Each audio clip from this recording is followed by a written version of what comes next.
U.S. Secretary of State John Kerry calls for limits on warplanes flying over Syria. Is there a link between air pollution and Alzheimer's disease?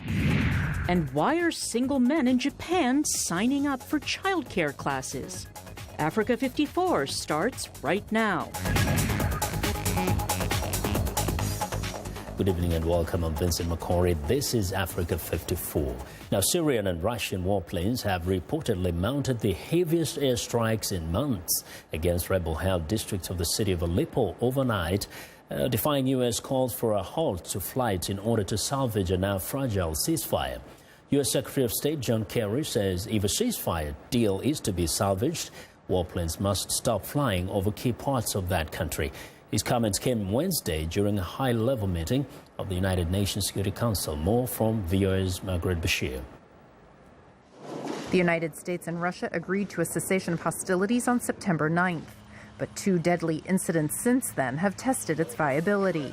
So I believe that to restore credibility to the process, we must move forward to try to immediately ground all aircraft flying in those key areas in order to de-escalate the situation and give a chance for humanitarian assistance to flow unimpeded. And if that happens, there's a chance of giving credibility back to this process. Kerry said a flight ban would also prevent the Syrian military attacking civilian targets with the excuse that it is going after armed groups and terrorists. The ban would also help build confidence toward restarting intra-Syrian talks. How can people go sit at a table with a regime that bombs hospitals and drops chlorine gas again and again and again and again and again and again and acts with impunity? You're supposed to sit there and have happy talk in Geneva under those circumstances when you've signed up to a ceasefire and you don't adhere to it?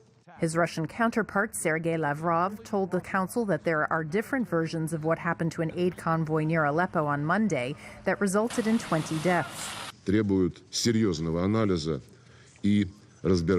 We insist on a very thorough and impartial investigation of the attack on the humanitarian convoy. Britain's Foreign Secretary Boris Johnson told reporters it is too soon to say conclusively who carried out the attack, but that there are strong indications it was Russia. Johnson said only Russia and Syria were flying in that area and that Britain has doubts that the Syrians are capable of flying at night. Now, the Syrian crisis has, of course, dominated the UN General Assembly. For more from the UNGA, VOA's United Nations correspondent Margaret Bashir joins me live from New York. Hi, Margaret. Hey, Vincent. So today, carrying again off that package we just saw, the International Support Group for Syria is meeting in about an hour's time. The ministers, Mr. Kerry, Mr. Lavrov, and other ministers in that group, just trying to see whether this ceasefire can be salvaged.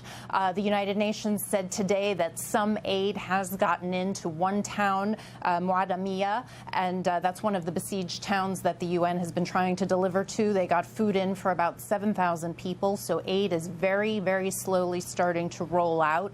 The UN says it has 40 trucks full of supplies sitting on the border of Syria and Turkey waiting to come in, but they can't do it yet. They need particular permissions, and they need security concerns, security guarantees. Now, if we may stay with Syria for a moment here, we started by saying that Syria and Russians have probably launched the biggest, bombing campaign there. Now, it's a little disturbing here. Kerry and Lavrov and other officials are there. Does it mean they're not really talking to each other about that? I mean, how is it that it's happening? Well, I think it means they're frustrated with each other.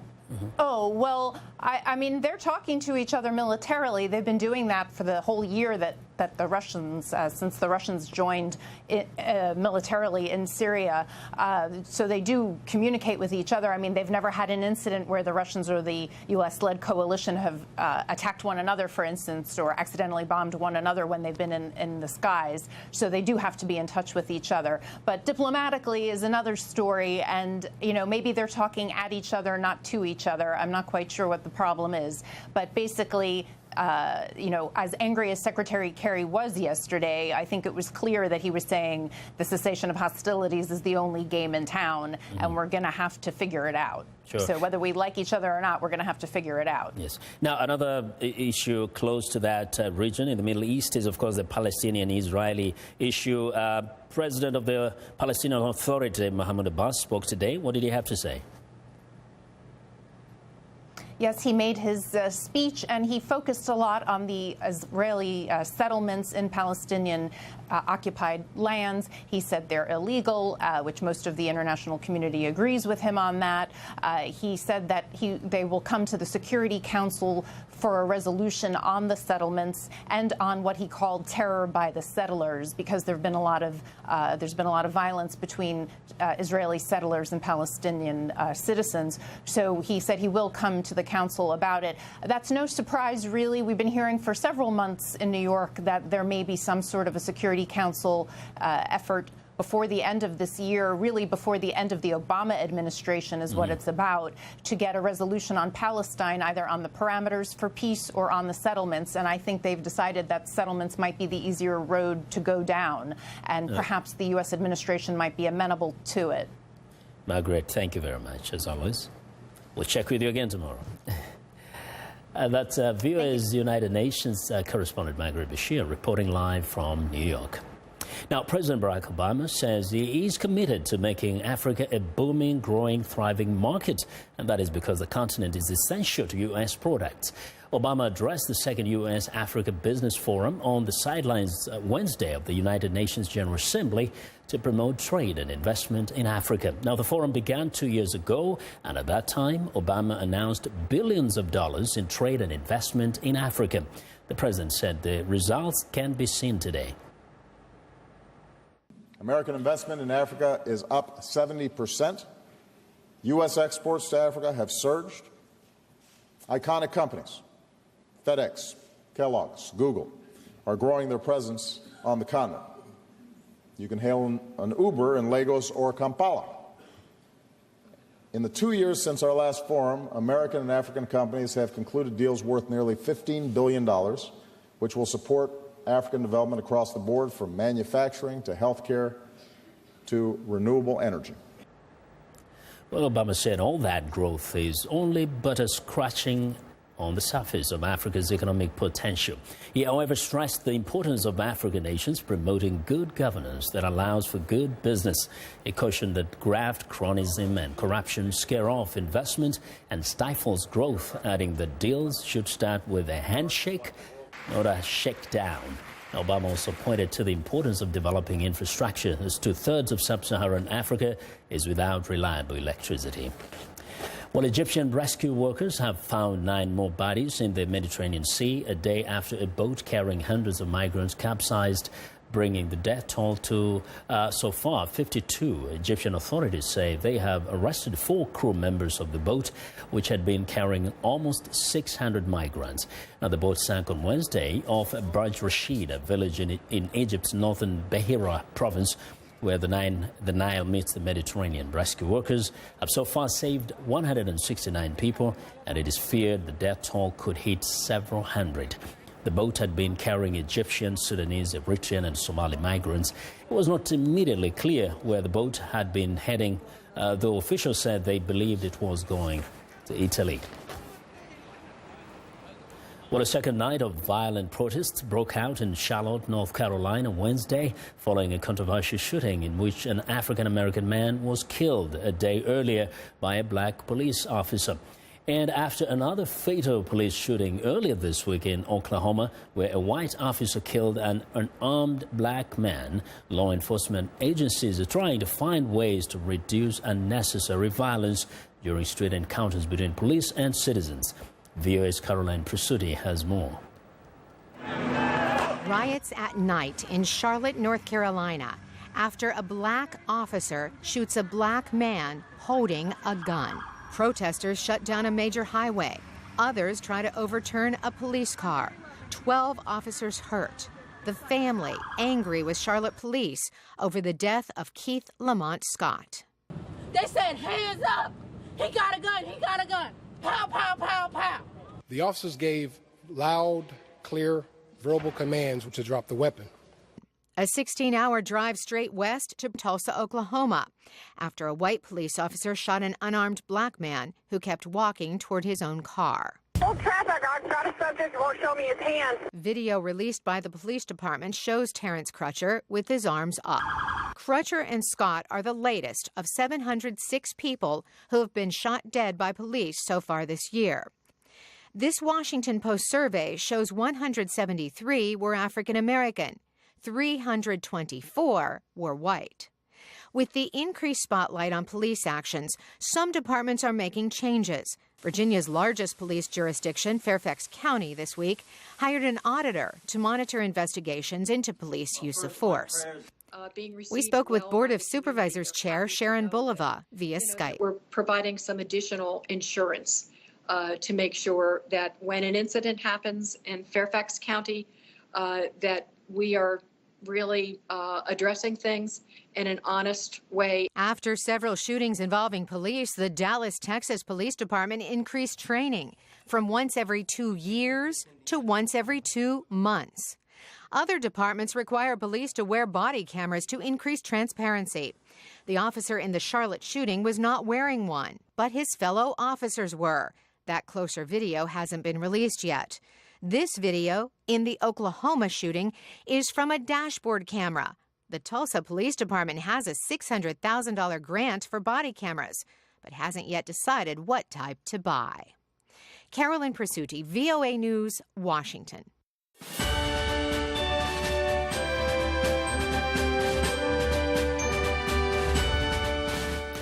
Ahead of the first presidential debate Monday, Republican and Democratic candidates continue to focus on swing states where the voter support is almost equally divided between the two. Now, Republican Donald Trump is campaigning in Pennsylvania Thursday, while Hillary Clinton's daughter Chelsea and her vice presidential nominee Tim Kaine are campaigning for the Democrats in Ohio, Michigan, and Nevada. Sladitsa Hoke reports the tight race is being closely watched at home and abroad. Trump is seeking wider support from minorities and working-class Americans. At a rally in Toledo, Ohio, Wednesday, he said Clinton is a part of what he called the special interests monopoly in the nation's capital. They all support the same ideology of globalism that makes them rich while shipping your jobs, your factories, and your wealth all the way out to other countries. I am not running to be president of the world. I'm running to be president of the United States, and that's what we're going to take care of. Conservative British politician Nigel Farage says this message has helped Trump increase his support. There are people in America who look at Washington, who look at the lobby and the power of big business, who look at the sort of detachment of a political class from them and their lives in a very similar way to how many of us saw Brussels in this referendum that we've just had. Trump has vowed to undo some of the signature achievements of the Obama administration, such as renewed ties with the former communist foe Cuba. While it may get him the vote of some Cuban Americans, it is not a widely popular plan. It's going to be terrible for the United States and Cuba. We've made so much progress. 2 million Americans have come here to visit Cuba in the last year. They've realized that these are great people. It's a beautiful country. It was tremendous potential for the United States economically. A group of retired high-ranking military officers spoke out against Trump on Wednesday. Donald Trump is not trustworthy. Number two, because he's not trustworthy, he's dangerous. And number three, we trust Hillary Clinton to be our commander-in-chief. The Democratic presidential candidate was appealing to minority voters in Orlando, Florida on Wednesday. I'm going to fight to give more Americans with disabilities the chance to work alongside those without disabilities. Analysts say the upcoming presidential debates will be crucial in swaying undecided voters. Slatitsa Hoke, VOA News, Washington. Well, I want to know what to think about Africa 54 and the stories we cover. Join the conversation on Facebook. The address is Africa 54. And check out our headlines 24/7 on voaafrica.com. Find me on Twitter at VOA Vince Makori. Coming up, the possible link between air pollution and Alzheimer's disease. Stay with us.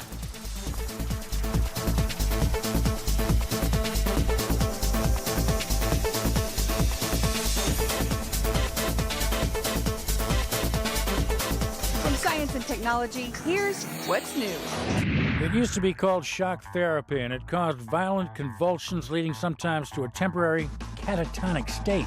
Now it's called electroconvulsive therapy, or ECT. Psychiatrists at Georgia Regents University are using ECT to study brain stimulation and depression, and they say ECT is now safe with no resulting trauma. Electrodes are placed on the patient's scalp, and a finely controlled electric current is applied.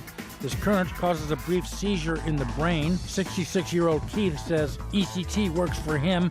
He's bipolar, has post-traumatic stress disorder, and Parkinsonian syndrome. I had terrible tics. ECT took the tics away. Terrible depression. ECT seems to be treating the depression. It's something I would never have considered 10 years ago, but it works very well for me.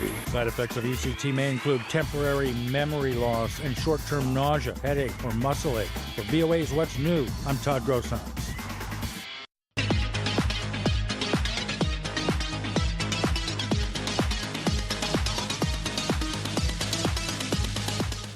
Welcome back. Joining us now is Africa 54's Haiti Adams Fitzpatrick, standing in for Lino Madu. What do you have for us today, Haiti?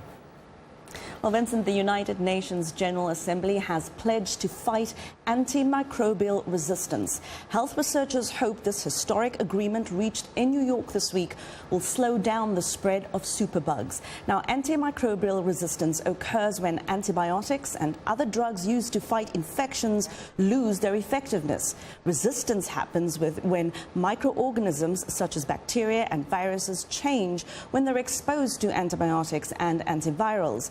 These medicines then become ineffective and the infections stay in the body, increasing the risk of spreading to others. The UN declaration requires countries to come up with a 2-year plan to protect the potency of antibiotics. Countries need to come up with ways to monitor the use of antibiotics in medicine and agriculture, start curbing that use, and begin developing new antibiotics that work. The World Health Organization, the World Bank, and other UN agencies are set now to develop a plan of action and report back to the General Assembly in 2018. Well, a new study suggests a possible link between Alzheimer's disease and toxic particles found in air pollution. Researchers found the particles in samples of brain tissue, and it's opened up a new discussion about environmental risk factors for Alzheimer's. VOA's Lenore Madu has more. Tiny magnetic particles from air pollution have, for the first time, been found lodged in human brains.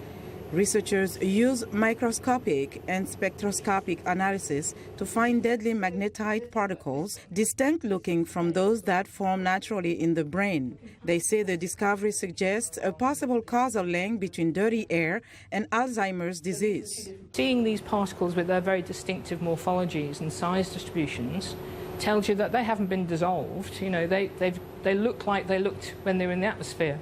And as well as being in the atmosphere, we see them in the brain. So you know, that's the novelty. Because magnetite is such a dangerous mineral for the brain, looking for and identifying magnetite in the human brain, that's why it's significant. Magnetite is a magnetic toxic mineral long associated with neurodegenerative diseases. Tiny particles can enter the brain directly through the nose. Researchers analyzed samples of 37 individual brains from people living in air pollution hotspots, including Mexico City and Manchester. Although they do not claim a definite link between the particles and Alzheimer's, the team thinks future research on the possibility is essential. If pollution-derived magnetite particles are a substantial causal link involved in neurodegenerative disease, that drives A, the individual level of trying to reduce their own exposure, but B, policymakers to try to do something to reduce the health burden. Alzheimer's disease may be a modern epidemic of our own making. The World Health Organization estimates that about 47.5 million people globally suffer from forms of dementia, and Alzheimer's is by far the most common. WHO says every year, more than 3 million people worldwide die prematurely due to ambient air pollution. Lenore Madu, VOA News. And that is our health report for today. Vincent, it's back to you. Thanks a lot, Haiti. I don't go too far, right? I'll see you soon again. Now, the Economic Community of West African States has come up with a regional action plan on illicit drug trafficking.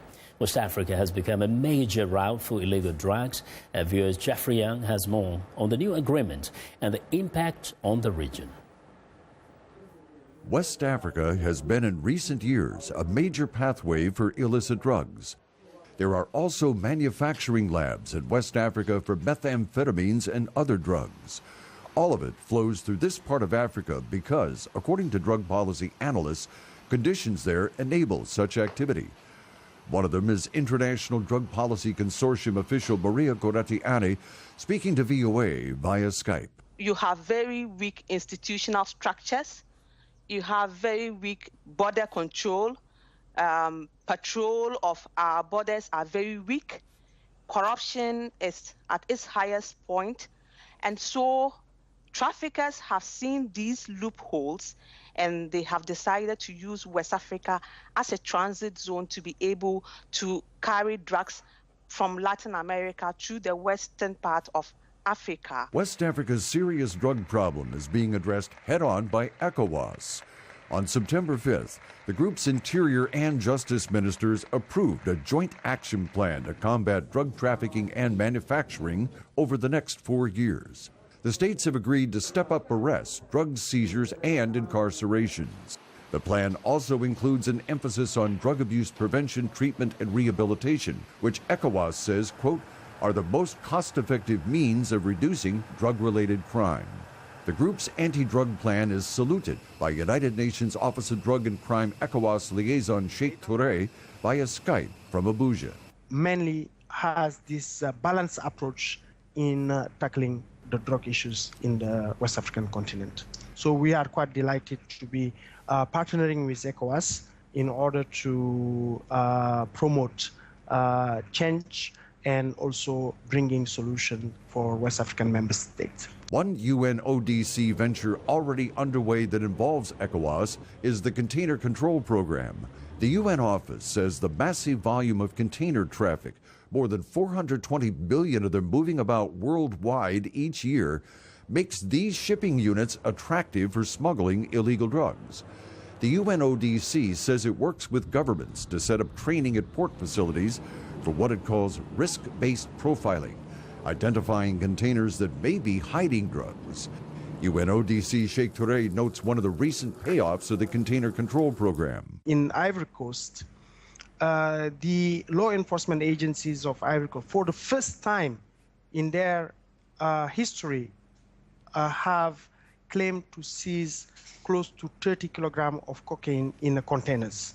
So basically, there are a lot of efforts into the containers programs to be made in West Africa. While cooperation through multinational bodies, law enforcement, and focused attacks on drug cartels are deemed essential tools in addressing West Africa's drug problems, a number of NGOs say concentrating on these elements has not fully succeeded.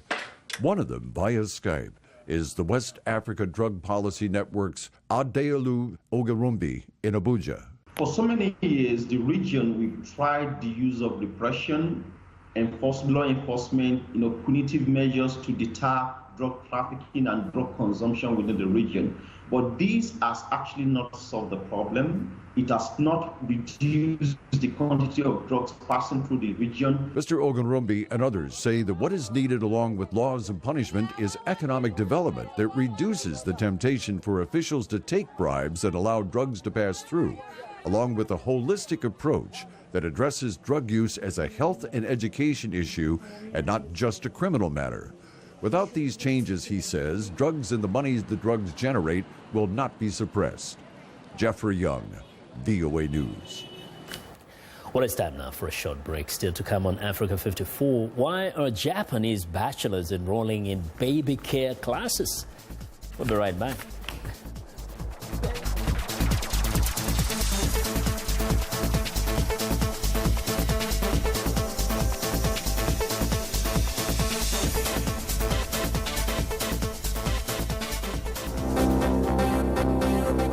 If you've just joined us, I'm Mariama Diallo, and here is a quick recap of today's headlines. In Egypt, a boat carrying up to 450 migrants capsizes near Egypt's north coast, drowning 42 people.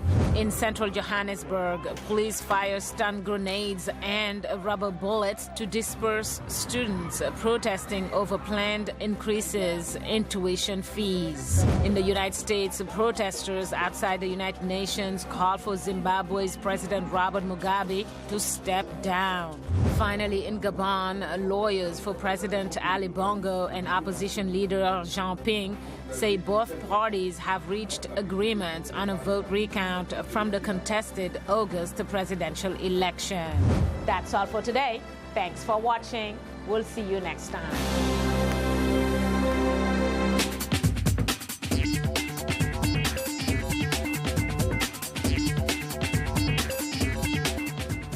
Welcome back to Africa 54. Here's what's trending. Diaper changes, feeding, bathing, all things that new parents need to know. Well, these men are not learning prenatal skills in order to help their wives. They're learning to take care of babies in order to get a wife.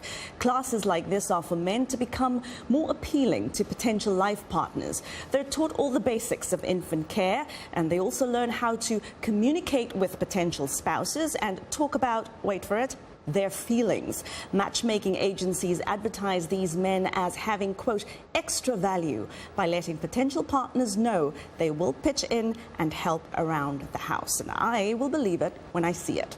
Silicon Valley isn't just about the coolest new apps and platforms. Zoom Pizza is one of a growing number of tech firms and startups looking to shake up the food industry. Here, robots spread the sauce and put pizzas in the oven.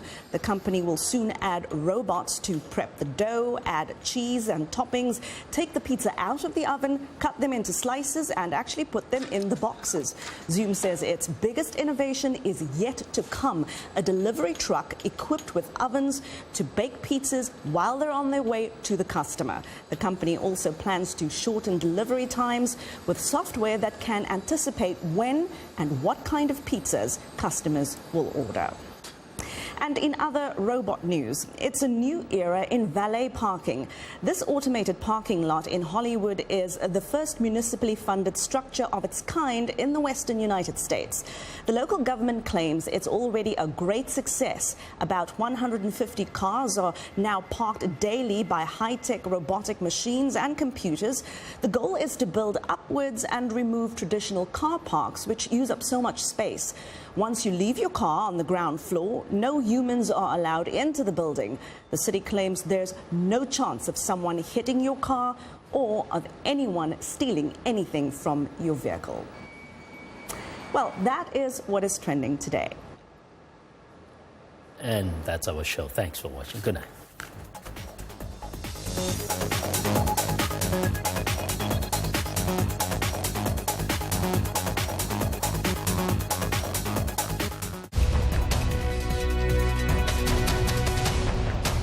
Welcome to the Voice of America's Newswords. Here's a word you might have heard in medical stories. Chemotherapy. Until recently, the treatment all patients received was the same chemotherapy. Sometimes it helped, but sometimes it didn't. Researchers have been trying to come up with better treatments to shrink the tumors without affecting normal tissue or subjecting patients to the negative side effects of chemotherapy. Chemotherapy is medicine used by doctors to fight cancer and some mental disorders. Chemotherapy uses chemicals to kill cancer cells in a person's body. The chemicals sometimes are mixed in a liquid and injected into a person's blood. Now, when you hear the word chemotherapy, you will know what this newsword means.